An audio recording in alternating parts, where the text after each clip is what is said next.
Hello friends, हम सभी Madhya Pradesh GK series पढ़ रहे हैं। अभी इसके पार्ट 2 अपलोड हो चुके हैं। ये पार्ट 3 है। पार्ट 3 में हम लोग पिछली क्लासों में हम लोगों ने देखा मध्य प्रदेश के 10 संभागों और 52 जिलों के बारे में, जिसमें से हम लोग 2 संभाग कवर कर लिए हैं। 8 संभाग और बचे हैं अभी हम लोगों के। ये मध्य प्रदेश का मैप है। आप लोगों को थोड़ी सा अच्छे से बनाना सीखना है। ये फ्री हैंडली बनाया हुआ है, तो ऐसे ही बना है। आप लोग अच्छे से बनाइएगा मैप को। मैप पर ज़्यादा इशू नहीं करना है, लगभग ऐसे मिलता जुलता है मध्य प्रदेश मैप। तो हम लोगों ने लास्ट क्लास में 2 संभाग कवर कर लिए थे। तीसरा संभाग हम लोग आज कवर करेंगे। तीसरा ऐसे ही डायरेक्ट हम लोग 10 संभाग पढ़ने के बाद फिर मध्य प्रदेश की सामान्य चर्चा के बारे में बात करेंगे। तो जो तीसरा संभाग है, हम लोग रीवा संभाग के बारे में डिस्कस करेंगे। कौन से संभाग के बारे में? रीवा। देखिएगा, रीवा भी एक संभाग है। रीवा में 4 जिले हैं। कितने जिले हैं रीवा में? 4 जिले हैं। 4 जिलों के बारे में हम लोग देखेंगे। मध्य प्रदेश में उनका लोकेशन के साथ साथ वो जिले किसके लिए प्रसिद्ध हैं ये देखेंगे, क्योंकि इन्हीं जिलों से मध्य प्रदेश व्यापम में या मध्य प्रदेश पुलिस में या मध्य प्रदेश पीएससी में कई बार क्वेश्चन पूछे गए हैं। तो हम लोग सबसे पहले देखेंगे रीवा संभाग में कितने जिले हैं, जिले आते हैं, तो उनको हम लोग ट्रिक के माध्यम से हम लोग देखेंगे। जिनको ट्रिक याद हो जाए तो अच्छी बात है, नहीं तो वैसे याद रखना है। देखिएगा, रीवा के ऐसी ट्रिक है ये। रीवा के सफेद शेर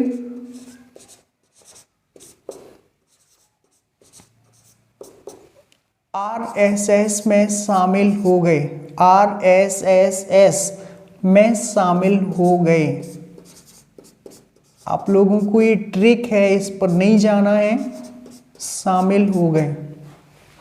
देखिएगा, ये रीवा में 4 डिस्ट्रिक्ट हैं। ट्रिक बस ध्यान रखना है। रीवा के सफ़ेद शेर, रीवा किसके लिए प्रसिद्ध था? सफ़ेद शेरों के लिए। उसी हिसाब से ट्रिक बनाई है। आरएसएस में शामिल हो गए। आरएसएस भारतीय स्वयंसेवक संघ है। इसमें एक एस और जुड़ा हुआ है। हमें अपने जिले बनाना है, इसलिए कवर किया गया है। तो आप लोगों को ध्यान रखना है, आरएसएस में शामिल हो गए। अब देखिएगा, इनसे जिले कैसे बनाना है। बाकी के वर्ड सब तुक बनाने के लिए लिए गए हैं, जिससे कि आपको याद हो जाए। देखिए यहाँ पर आर से हुआ रीवा, आर से खुद रीवा हुआ, एस से सतना और एस से सीधी और एस से सिंगरौली। तो आपको ध्यान रखना है, रीवा संभाग में 4 डिस्ट्रिक्ट हैं। 4 डिस्ट्रिक्ट में आप लोगों को ये ध्यान रखना है, रीवा, सतना, सीधी, सिंगरौली। अगर हम लोग इनका लोकेशन देखें इस मध्य प्रदेश मैप में, तो हैं कहाँ ये? देखिएगा, यहाँ पर है रीवा, आपको ध्यान रखना है। और इसके जस्ट बगल में सतना है, यहाँ पर फिर सीधी है, और जस्ट पूरब में आप लोगों को ऐसे ध्यान रखना है, जस्ट पूरब में क्या है? यहाँ सिंगरौली है।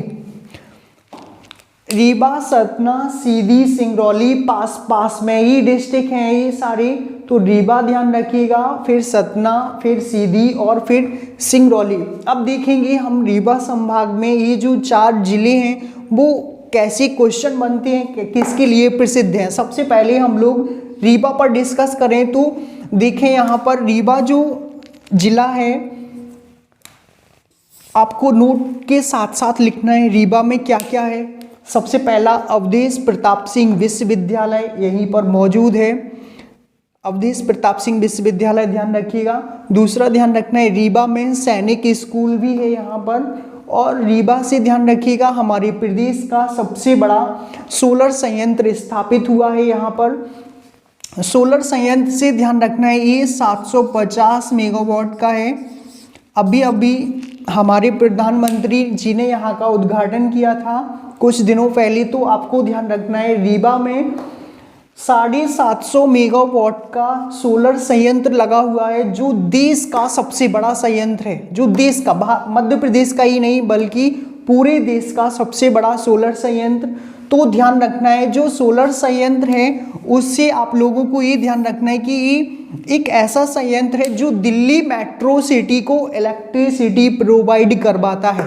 ध्यान रखिएगा, रीवा में सोलर संयंत्र है जो किसको इलेक्ट्रिसिटी देता है, दिल्ली मेट्रो सिटी को इलेक्ट्रिसिटी प्रदान करवाता है। तो आप रीवा से 3 से 4 पॉइंट ध्यान रखना है आपको, रीवा में कैसे कैसे क्या क्या है। दूसरा डिस्ट्रिक्ट अगर हम लोग देखें तो रीवा के बाद कौन सा है, सतना।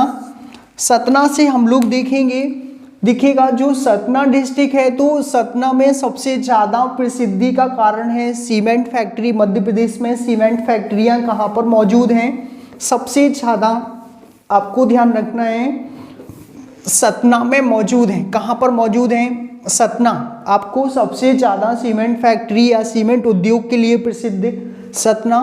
और सतना में कैमूर पर्वत श्रृंखला है। कौन सी श्रृंखला, कैमूर पर्वत श्रृंखला, जो किसका भाग है, विंध्याचल का रेंज है।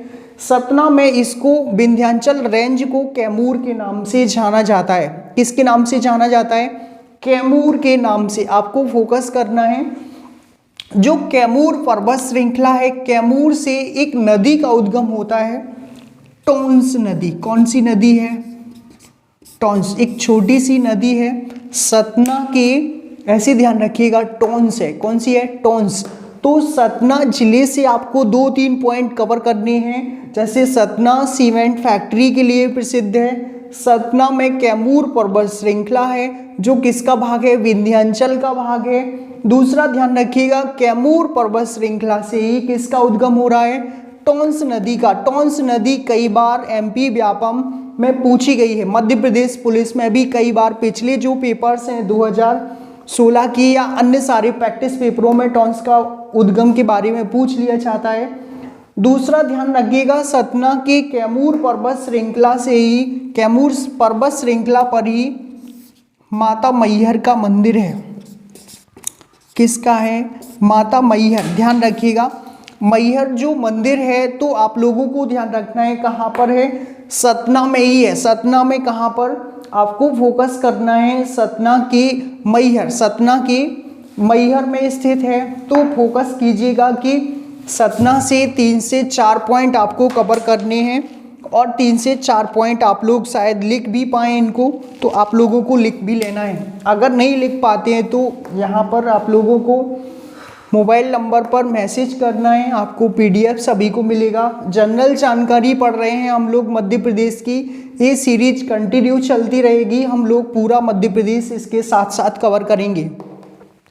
दूसरा डिस्ट्रिक्ट की अगर हम लोग बात करें तो ये सीधी है। कौन सा डिस्ट्रिक्ट है, सीधी। ध्यान रखिएगा सीधी डिस्ट्रिक्ट में क्या है, सीधी में सबसे पहले जो हमारा मध्य प्रदेश जब अविभाजित था हमसे, पूर्व में जो छत्तीसगढ़ है हमारे साथ लगा हुआ था मध्य प्रदेश से, उस समय पर यहाँ पर एक राष्ट्रीय उद्यान था जो प्रदेश का सबसे बड़ा राष्ट्रीय उद्यान था, जिसको हम लोग संजय गांधी राष्ट्रीय उद्यान के नाम से जानते हैं। किसके नाम से, संजय गांधी राष्ट्रीय उद्यान आज भी सीधी में ही मौजूद है। तो आपको ध्यान रखना है कि संजय गांधी राष्ट्रीय उद्यान सीधी डिस्ट्रिक्ट में है। और जब विभाजन हुआ हमारा छत्तीसगढ़ से, तो विभाजन के समय आधा राष्ट्रीय उद्यान छत्तीसगढ़ राज्य में चला गया, उसको वहाँ पर गुरु घासीदास राष्ट्रीय उद्यान के नाम से जाना जाता है। तो आपको फोकस करना है सीधी से, और सीधी से पहला पॉइंट नोट करिएगा। पहला पॉइंट क्या है, यहाँ पर संजय गांधी राष्ट्रीय उद्यान है। दूसरा पॉइंट क्या है, मध्य प्रदेश में सोने के भंडार होने का साक्ष्य यहीं पर मिला है। किस जिले में, सीधी जिले में। तो फोकस करना है दोनों पॉइंटों को। फिर इसके बाद एक पॉइंट और नोट करिएगा, यहाँ पर सीधी से ही सिंगरौली डिस्ट्रिक्ट बना।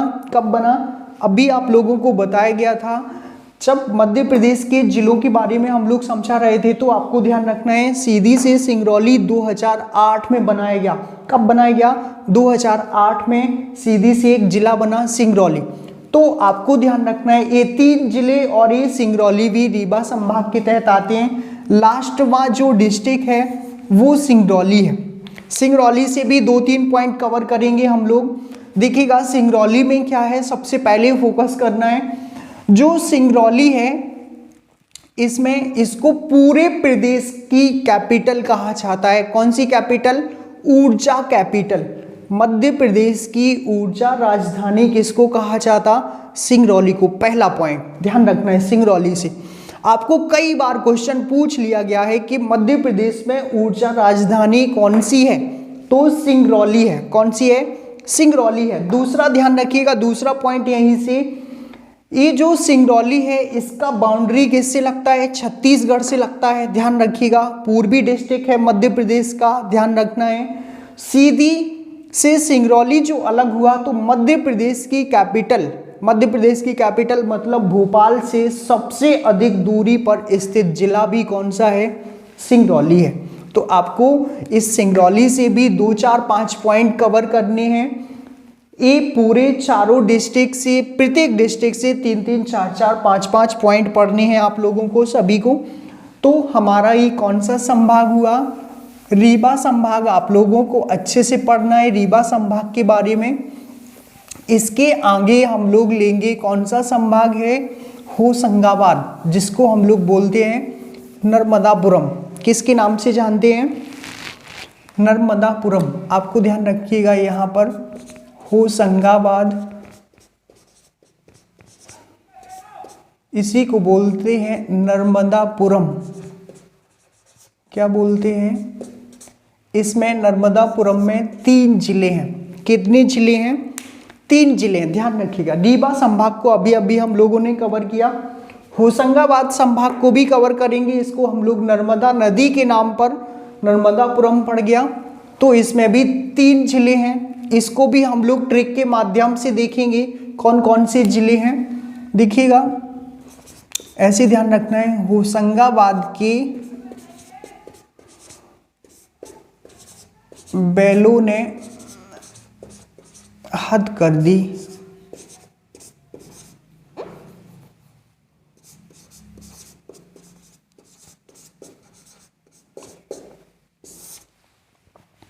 देखिएगा, लास्ट क्लास में हम लोगों ने कुछ संभाग डिस्कस किए थे, उसके आगे के सीरियल वाइज हम लोग पढ़ रहे हैं। तो होशंगाबाद संभाग को हम लोग कवर करेंगे। होशंगाबाद मीन्स नर्मदापुरम। तो नर्मदापुरम में 3 डिस्ट्रिक्ट हैं। कितने डिस्ट्रिक्ट हैं? 3 डिस्ट्रिक्ट हैं। आपको फोकस करना है।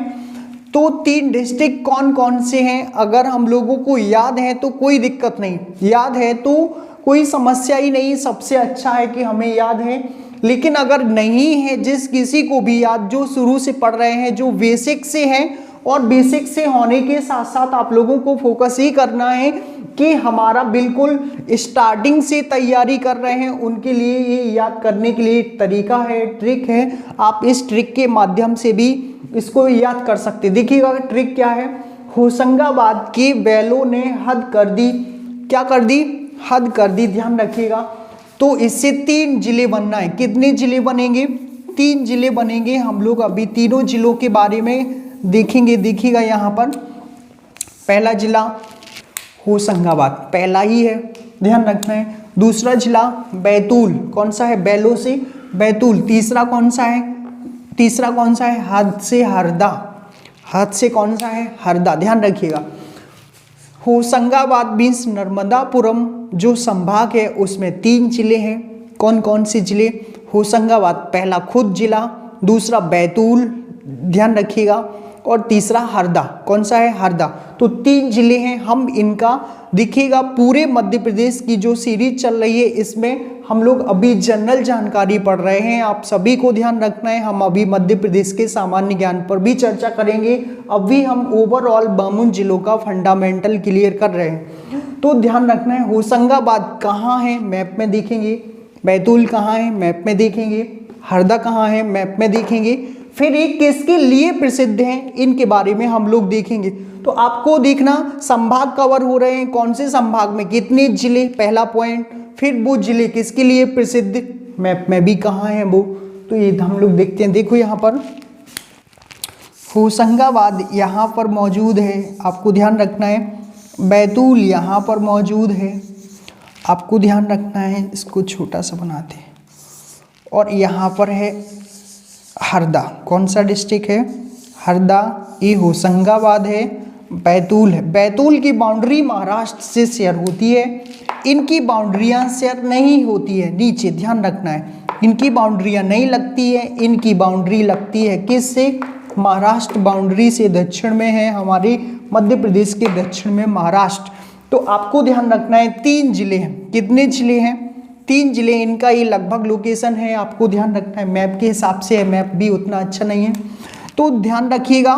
सबसे पहले हम लोग डिस्कस करेंगे होशंगाबाद। कौन सा है? होशंगाबाद। होशंगाबाद किसके लिए प्रसिद्ध है, इस पर हम लोग चर्चा करेंगे। सबसे पहले 2, 4, 5 पॉइंट देखिएगा। जो होशंगाबाद है, पहला पॉइंट, यहाँ से नर्मदा नदी होकर बहती है।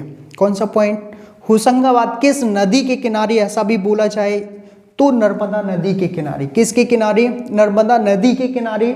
दूसरा फोकस करना है होशंगाबाद में प्रसिद्ध पर्यटन स्थल। होशंगाबाद में प्रसिद्ध पर्यटन स्थल पचमढ़ी है। कौन सा है? पचमढ़ी। ध्यान रखिएगा, पचमढ़ी मध्य प्रदेश का, पचमढ़ी मध्य प्रदेश का स्वर्ग कहा जाता है। क्या कहा जाता है? स्वर्ग। मतलब हमारे मध्य प्रदेश का हिल स्टेशन कौन सा है? पचमढ़ी है, जो किस जिले में है? होशंगाबाद में। कहाँ पर है? होशंगाबाद। तो आपको ये ध्यान रखना है कि होशंगाबाद में पचमढ़ी भी है। पचमढ़ी ऐसा स्थान है जहाँ पर मध्य प्रदेश में सबसे अधिक वर्षा होती है। मध्य प्रदेश में सबसे अधिक वर्षा कहाँ होती है? होशंगाबाद के पचमढ़ी में। कितना? लगभग 199 से 208 सेंटीमीटर लगभग में ही। कितना? 1-2 सेंटीमीटर इधर उधर हो जाता है। तो आपको ध्यान रखना है 199 से 208 सेंटीमीटर तक लगभग वर्षा पचमढ़ी में होती है, जो प्रदेश की सबसे अधिक वर्षा है। मतलब मध्य प्रदेश में सबसे अधिक वर्षा कहाँ होती है? तो पचमढ़ी बोलिएगा। कहाँ होती है? पचमढ़ी। आपको अच्छे से फोकस करना है। होशंगाबाद में ही पचमढ़ी है और पचमढ़ी में ही हमारे प्रदेश में सबसे अधिक वर्षा होती है। दूसरा पॉइंट ध्यान रखना है, पचमढ़ी में पांडव गुफाएं मौजूद हैं। कौन सी गुफाएं? पांडव गुफाएं, जो भगवान पांडवों के समकालीन मानी जाती हैं। ऐसा कहा जाता है जब भगवान पांडव वन में घूम रहे थे तभी इन्होंने इन गुफाओं का निर्माण किया था। तो आपको पांडव गुफाओं से रिलेटेड ध्यान रखना है पचमढ़ी। पचमढ़ी से ध्यान रखना है होशंगाबाद डिस्ट्रिक्ट। यहाँ से दूसरा पॉइंट ध्यान रखिएगा, होशंगाबाद और पचमढ़ी के समीप ही पूरे प्रदेश की सबसे ऊंची चोटी कौन सी है? ऊंची चोटी धूपगढ़। कौन सी है? धूपगढ़। कई बार पेपर में पूछी गई। कितना मीटर ऊंचा? 1350 मीटर ऊंचा। फोकस कीजिएगा फिर से एक बार। मध्य प्रदेश की सबसे ऊंची चोटी, मध्य प्रदेश की सबसे ऊंची चोटी धूपगढ़ है। कौन सी है? धूपगढ़। कितने मीटर ऊंची? 1350 मीटर ऊंची। किसके समीप? पचमढ़ी के समीप। पचमढ़ी किस जिले में? होशंगाबाद जिले में। ध्यान रखना है। तो धूपगढ़ सबसे ऊंची चोटी भी यहीं पर है। यहीं से महादेव सेड़ी है। यहाँ पर महादेव सेड़ी से तवा नदी का उद्गम भी होता है होशंगाबाद में। यहाँ पर होशंगाबाद समीप इटारसी जंक्शन है, जो रेलवे का मध्य प्रदेश में सबसे बड़ा जंक्शन भी है। तो आपको होशंगाबाद से 5 से 6 पॉइंट अच्छे से ध्यान रखना है। होशंगाबाद किसके लिए प्रसिद्ध है? होशंगाबाद में ही साल सागौन के वृक्षों की भी अधिकता पाई जाती है। पचमढ़ी है यहाँ पर, तो सबसे ज़्यादा पूरे मध्य प्रदेश में किसके वृक्ष पाए जाते हैं? पहले स्थान पर सागौन, दूसरे स्थान पर साल। ध्यान रखिएगा, ओवरऑल मध्य प्रदेश में सबसे ज़्यादा वन है, जो देश में सबसे अधिक है। ध्यान रखिएगा। तो यहाँ पर वनों की अधिकता है। वनों में किसकी अधिकता? साल और सागौन की। तो आपको ये पॉइंट फोकस करना है। होशंगाबाद डिस्ट्रिक्ट से काफ़ी पॉइंट बनते हैं और ये सभी पॉइंट कई बार पेपरों में पूछे गए हैं। तो आप सभी लोग इसको पर फोकस कीजिएगा। होशंगाबाद डिस्ट्रिक्ट बड़ा इंपॉर्टेंट टॉपिक है और होशंगाबाद से ही कई बार क्वेश्चन बने हैं। तो आपको फोकस करना है 2, 4, 5 पॉइंट। दूसरा डिस्ट्रिक्ट है बैतूल। कौन सा है? बैतूल। ए है यहाँ पर। इससे मात्र 2-3 पॉइंट इससे ध्यान रखिएगा। पहले तो बैतूल से ध्यान रखना है। बैतूल के मुल्ताई से, बैतूल के मुल्ताई से किसका उद्गम हो रहा है? ताप्ती नदी का उद्गम होता है। कौन सी नदी? ताप्ती नदी बड़ी प्रसिद्ध नदी है। बैतूल के मुल्ताई से ताप्ती नदी का उद्गम होता है। देखिएगा ताप्ती नदी, इसके बारे में हम लोग 2 पॉइंट जानेंगे। ताप्ती नदी हमारे प्रदेश में बहती है, महाराष्ट्र में बहती है, गुजरात में बहती है, 3 राज्यों से होकर बहती है। कहाँ से निकलती है? बैतूल के मुल्ताई से इस नदी का उद्गम होता है। ये पश्चिम दिशा की ओर बहते हुए गुजरात में अरब सागर में समाप्त हो जाती है। कहाँ समाप्त होती है? अरब सागर में। गुजरात का सूरत शहर इसी नदी के किनारे स्थित है, ध्यान रखना है। ताप्ती नदी हमारे प्रदेश की चौथी सबसे बड़ी नदी है। कौन से नंबर की? चौथे नंबर की सबसे बड़ी नदी, ध्यान रखिएगा। पहले की नर्मदा, दूसरे की चंबल, तीसरे की सोन और चौथे की ताप्ती नदी। तो ताप्ती से आपको ध्यान रखना है, ये डेल्टा का निर्माण नहीं करती, एस्चुरी का निर्माण करती है। किसका? एस्चुरी का। हम नदियों में जब आएंगे, मध्य प्रदेश की नदियों में डिस्कस करेंगे तो आप लोगों को ये पढ़ाया जाएगा। तो बैतूल से सबसे पहला पॉइंट ध्यान रखिएगा, बैतूल से सबसे पहला पॉइंट ध्यान रखना है कि यहाँ से किस नदी का उद्गम हो रहा है। आपको ध्यान रखना है कौन सी नदी का उद्गम? बैतूल के मुल्ताई से ताप्ती नदी का उद्गम, ध्यान रखिएगा। ताप्ती से 2, 4, 5 पॉइंट नोट कर लेना है अच्छे से। दूसरा फोकस कीजिएगा यहीं पर, बैतूल से ग्रेफाइट का उत्पादन किया जाता है। किसका उत्पादन? ग्रेफाइट का। ध्यान रखना है, एक क्वेश्चन मध्य प्रदेश पीएससी में पूछा गया था कि मध्य प्रदेश में ग्रेफाइट का उत्पादन किस जिले से किया जाता है। ये जिले बहुत ज़्यादा इंपॉर्टेंट हैं और इनमें जो प्रसिद्धि का कारण बता रहे हैं, ये सभी क्वेश्चन कहीं ना कहीं पूछे गए हैं, ध्यान रखना है। ओवरऑल मध्य प्रदेश में हम सबसे पहले यही डिस्कस कर रहे हैं। प्रत्येक जिलों को 5-5, 4-4 पॉइंटों को जानेंगे। इन पॉइंटों से हमें ओवरऑल मध्य प्रदेश के बारे में जनरल जानकारी पता चलेगी। फिर हम लोग प्रत्येक टॉपिक वाइज इसका अध्ययन करेंगे। देखिएगा, तो 2 पॉइंट ध्यान रखना है। ताप्ती का उद्गम होता है, ताप्ती के बाद यहाँ पर किसका उद्गम हो रहा है? आपको ग्रेफाइट का उद्गम होता है। ग्रेफाइट निकाला जाता है, उद्गम नहीं होता है, निकाला जाता है जमीन से खोदने के बाद। एक जिला और है हरदा, हरदा तीसरा इसी नर्मदापुरम में मौजूद है। तो हरदा से फोकस करना है कि हरदा जो डिस्ट्रिक्ट है ये सबसे अधिक कृषि जोत जिला है। कैसा है? कृषि जोत जिला, ध्यान रखिएगा। कौन सा जिला? कृषि जोत जिला। मतलब ये है कि यहाँ पर जो भूमि है सबसे ज़्यादा कृषि युक्त है। कैसी है? कृषि युक्त। दूसरा पॉइंट ध्यान रखना है, जो मध्य प्रदेश में सतपुड़ा पर्वत श्रृंखला है, उस श्रृंखला के तहत इसी जिले की मीन्स हरदा की कोई भी सीमा नहीं लगती। बाकी के ये जिले सतपुड़ा मेकल श्रेणी से लगते हैं। तो आपको फोकस करना है 2 पॉइंटों से हरदा से। हरदा कृषि जोत जिला है। और दूसरा आपको ध्यान रखिएगा, हरदा में सतपुड़ा जो मेकल श्रृंखला फैली है मध्य प्रदेश के दक्षिण में, तो हरदा की बाउंड्री सतपुड़ा से बिल्कुल भी शेयर नहीं होती है, ध्यान रखिएगा। ये होशंगाबाद डिस्ट्रिक्ट था। आप सभी को हम लोगों ने 2 संभाग कवर किए, रीवा संभाग और होशंगाबाद संभाग। इन दोनों संभागों का अगर आप लोगों को अच्छे से समझ में आया है तो एक बार सब्सक्राइब करना है और लाइक करना है, साथ में शेयर कीजिएगा। ज़्यादा से ज़्यादा जितना हो सके वीडियो को शेयर करना है। और आप लोगों को अच्छे से समझ में आया है तो आप हमारे पास मैसेज कीजिएगा, आप लोगों को इन सभी का नोट्स प्रोवाइड किया जाएगा। पीडीएफ के थ्रू आप सभी को नोट्स भेज दिया जाएगा। तो अब हम लोग अगले वीडियो में मिलेंगे। Thank you to all of you.